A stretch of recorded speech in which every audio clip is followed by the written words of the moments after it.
So far, there have been no opioids that we've identified as naloxone resistant. Some opioids are requiring more naloxone than we've ever seen before to have a reversal.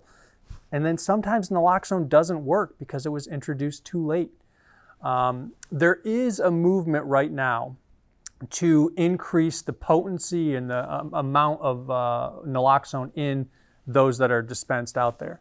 And I think there's some debate around this because what does occur with naloxone is it's a precipitated withdrawal. So, as I described earlier, there's sort of these negative symptoms of going through withdrawal. It's like a flu, fever, feels awful, right? And when somebody is administered naloxone, they went from this euphoric state to where they are out. And then when they come to, it is in with a withdrawal phase. Like all of the opioid receptors in their brains have been shut down. So all of a sudden, they're able to breathe, but they're also in shock.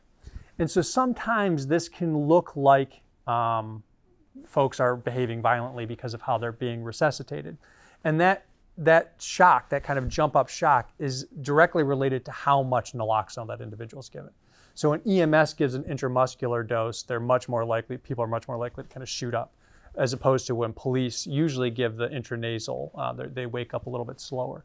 So the dangers of increasing the naloxone are that more people could go through that precipitated withdrawal. But the other side is that there is a lot of concern that, the fentanyl analogs that are out there, there's new ones every couple of months, new synthetic analogs. And there is concern that if one of these is resistant to naloxone, that it could have a tremendous impact on the overdose rate.